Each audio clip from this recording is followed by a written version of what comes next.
शेर ने बकरी का शिकार किया, भेड़िए ने नहीं, शेर ने गधे का शिकार किया, भेड़िए ने बकरी मारी और लोमड़ी ने खरगोश का शिकार कर लिया। तीन जानवरों को मारा। शेर ने गधा मारा, भेड़िए ने बकरी मारी और लोमड़ी ने खरगोश मारा। अब तीनों जानवर मरे पड़े हैं, गधा, बकरी और खरगोश। शेर ने कहा, है भेड़िए बता कौन सा जानवर कौन खाएगा। सही, भेड़िए ने बिल्कुल सही बात कही। भेड़िए ने कहा, इसमें पूछने की क्या बात है, अरे जंगल के राजा आप हैं, आपने बड़ा जानवर मारा है गधा, गधा आप खा लीजिए, मैंने बकरी मारी है, मैं बकरी खा लेता हूं, और लोमड़ी ने खरगोश खाया है, मारा है, लोमड़ी खरगोश खा लेती है। ठीक है, अच्छा फैसला गलत था क्या? गलत नहीं था, सही था। भेड़िया हक पर था, लेकिन उसको यह नहीं मालूम था कि बोल कौन रहा है, इंसाफ कौन करा रहा है, फैसला कौन करा रहा है। आपके 27 लाख वोट भी बंगाल से कटे हैं, सुप्रीम कोर्ट खामोश बैठा हुआ है। उसको मालूम है कि हमें किसके इशारे पे काम करना है।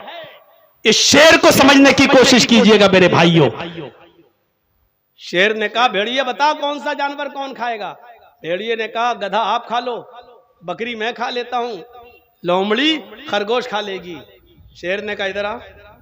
उसकी गर्दन पकड़ी, नाखून मारे, कमीना इतना गंदा, इतना बुरा फैसला करता है, तुझे किसने ये फैसला करना बताया है। उठा और फाड़ दिया भेड़िए को, और भेड़िए को भी मार डाला।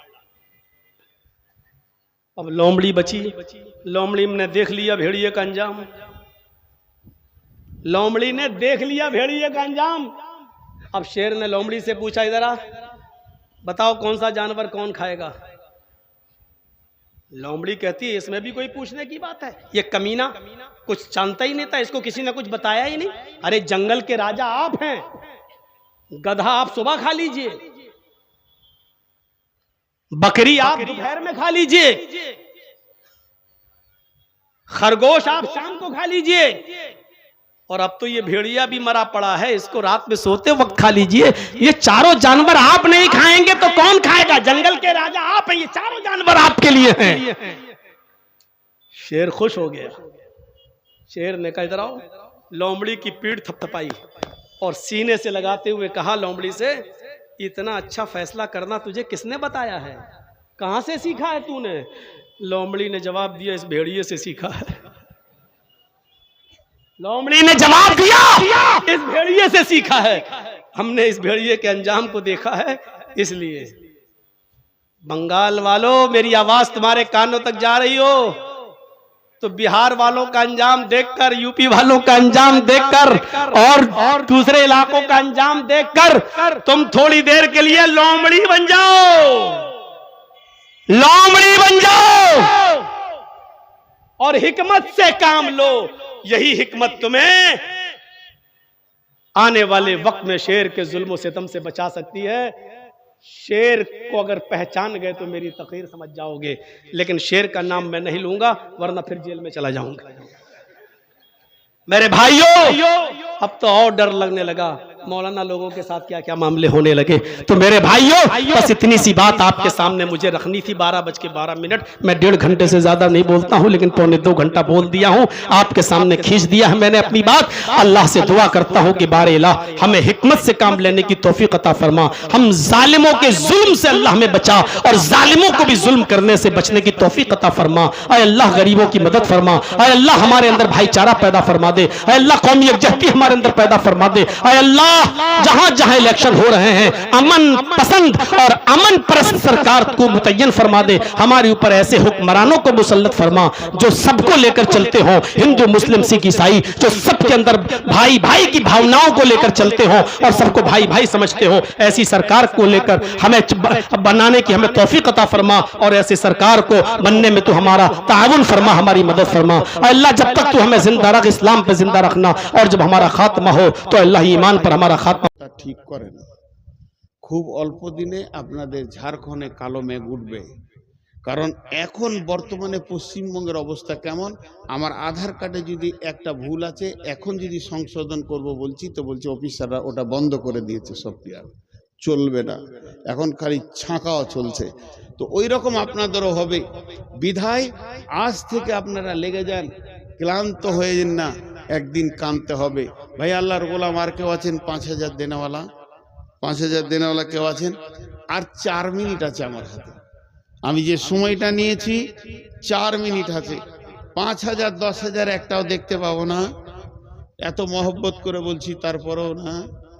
জি আল্লাহর গোলাম কেউ আছেন? 5,000 2,000 বলেন, 1,000 বলেন, 1000 পর্যন্ত বলতে বলছি। আল্লাহর গোলাম কেউ আছেন? আল্লাহর জন্য দেন। মাদ্রাসাটা বড় সুন্দর, বহুত কষ্ট করে চালাচ্ছে। আর আমি এত বুড়িয়ে গেলাম তো মাসা করতে পারলাম না। আমার গ্রামে একটা মাসা আছে, এই জন্য দ্বিতীয় করি না। তবে আপনাদের দিকে অনেক ঘন ঘন মাদ্রাসা, আমার গ্রামে একটা মাসা, এটাই যথেষ্ট। ভাই ওই মাসা বর্তমানে আমার দায়িত্বে আছে। যদি কারো ভালো মেধা ছেলে থাকে, ব্রেনেন ভালো ছেলে পাঠান, ইনশাআল্লাহ পড়াশোনা ভালো হবে আশা করছি, আর আপনাদের খিদমত করতে পারবো। আল্লাহর গোলাম কেউ আছেন? আমার হাতে 2.5 মিনিট আছে, এখন 2.5 মিনিট কটা কথা বলে নি। এই যে চাদরটা ধরবে দুজন, যতজন আছেন সকলে চাদরে হাত রেখে তারপরে যাবেন। কত করে দেবেন? 1000 টাকা দেবেন, না পারবেন তো 500 দেবেন, না পারবেন 200 দেবেন, না পারবেন 100 দেবেন। এর নিচে আর আবদার করছি না, এটা আমার আবদার। মেহমানের আবদার মিটালে আল্লাহ আপনার আবদার মিটাবে। তবে আপনার কাছে নাই, চুরি করবেন না, আপনি ওখানে 10 টাকা দিলেও কবুল, 1 টাকা দিলে কবুল। 1 টাকা 1 টাকা 1 টাকা 1 টাকা যদি না থাকে তা আপনি দোয়া দেন। হানজালা মাদ্রাসা চালাচ্ছে, ওর কমিটি আছে, ও একা চালানি। যারা এই মাদ্রাসাটাকে নিয়ে চিন্তা ভাবনা করছেন, আপনারা টাকা যদি দিতেও না পারেন তো দোয়া দিয়েন, হে আল্লাহ ওদেরকে এই মাদ্রাসাটাকে জামিয়াতে পরিণত করে এবং ভালোভাবে চালানোর তৌফিক দান করেন, আল্লাহুম্মা আমিন। এই দোয়াটা দিয়ে অতি যথেষ্ট হয়ে যাবে। মাশাআল্লাহ, আবার একজন আল্লাহর গোলাম 1000 টাকা দিয়েছেন, 1,500 টাকা দিয়েছেন, মাশাআল্লাহ। বাস এইভাবেই হবে। দুটা কথা বললাম, 3 নম্বর কথা বলছি, বেটি ছেলেরা যেগুলো আছো ছাত্রী, তোমরা আর একবার 1 পাক করে মেরে দাও, আর গেট গলাতে চাদর নিয়ে দাঁড়িয়ে থাকো, যেসব মা বোনেরা যা দিবে সেগুলো তোমরা গ্রহণ করো। এখানে যে লোকটা এই চাদরে হাত রেখে যাবেন না, নিজে নিজে পালিয়ে যাবেন, ওই লোকটা খালি হাত তুলেন, ওর সঙ্গে আমি বুঝাপড়া করবো খানিকটা। কেউ আছেন কি যে পালিয়ে যাবেন? জোরে বলেন, কেউ আছেন পালিয়ে যাবেন? আমি আল্লাহকে সাক্ষী রেখে বলছি, আমার শ্রোতা কোনোদিন যায় না, আপনারাও যাবেন না ইনশাআল্লাহ। যে ব্যক্তি এই অধম নালায়েকের কথা শুনে ইজ্জত রেখে এই চাদরে হাতটা রেখে যাবেন, টাকা লাগবে না, আমি তার জন্য ফার্স্ট দুটো দোয়া দিচ্ছি, হে আল্লাহ তার গুনাহকে মাফ করো এবং তার সংসারে বরকত দাও। বড় দোয়া দিলাম। অতএব কেউ পেছন ফিরে চলে যাবেন না। এখন টাইম আর 30 সেকেন্ড, আমি দোয়া দিতে শুরু করছি।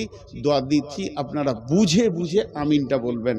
হে আল্লাহ, আমরা সন্ধ্যা থেকে নিয়ে যতগুলো কোরআন হাদিসের কথা শুনলাম সবগুলোকে তুমি আমল করার তৌফিক দাও। হে আল্লাহ, তুমি তৌফিক না দিলে আমরা কোনো কাজ করতে পারবো না। তোমার কাছে তৌফিক চাইছি, তুমি আমাদেরকে আমল করার তৌফিক দাও। আরো জোরে আমিন হতে হবে কিন্তু। হে আল্লাহ, আমরা মানুষ গুনার ভিতরে, গুনার ঊর্ধ্বে নয়।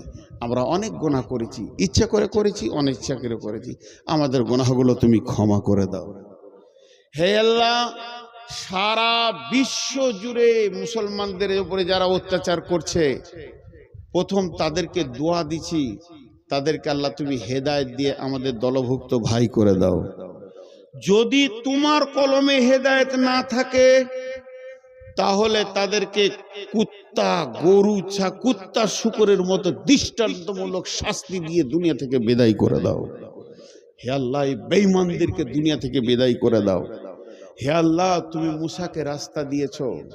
হে আল্লাহ, তুমি আদমকে মাফ করেছো।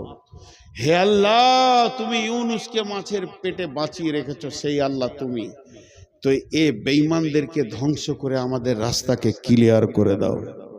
হে আল্লাহ, আমরা তো পাপ করেছি, স্বীকার করছি, আমরা গুনাহগার, আমরা সুদারু, আমরা মিথ্যা কথা বলি, জুয়া খেলি, চুরি ডাকাতি, বাকি কিছু রাখিনি, তবে একটা বাকি রেখেছি, তুমি ছাড়া কাউকে সাজদা করি না। চোর যদিও হয় তা তোমার গোলাম চোর, আমি যদি মাতাল তা তোমার গোলাম মাতাল। আল্লাহ, অন্য কাউকে সাজদা করি না, তুমি মাফ না করলে কে করবে? আল্লাহ তুমি ক্ষমা করে দাও, আল্লাহ তুমি মাফ করে দাও। আমাদের মা বাপ, ভাই বোন, আত্মীয় স্বজন, নানা নানি, দাদা দাদি, মাস্টার, ইমাম, মজ্জেন, যত কালেমালা কবরে গেছে তাদেরকে তুমি মাফ করে দাও। যে যা নিয়ত দান করছে নিয়তকে তুমি পুরা করে দাও। সকলে জোরে বলি সুবহানাকা আল্লাহুম্মা রব্বানা ওয়া বিহামদিকা ওয়া আশহাদু আল্লা ইলাহা ইল্লা আনতা আস্তাগফিরুকা ওয়া আতুবু ইলাইকা। আমি বসে থাকছি, আপনারা চাদরে টাকা দেন, চাদরটা ধরেন। আমি বসে থাকছি, জাযাকাল্লাহ হায়াকাল্লাহ, চাদরটা ধরো, দুইজন ধরো রে ভাই চাদরটা। জাযাকাল্লাহ হায়াকাল্লাহ বারাকাল্লাহ, জাযাকুমুল্লাহ হাইয়াকুমুল্লাহ বারাকাল্লাহ।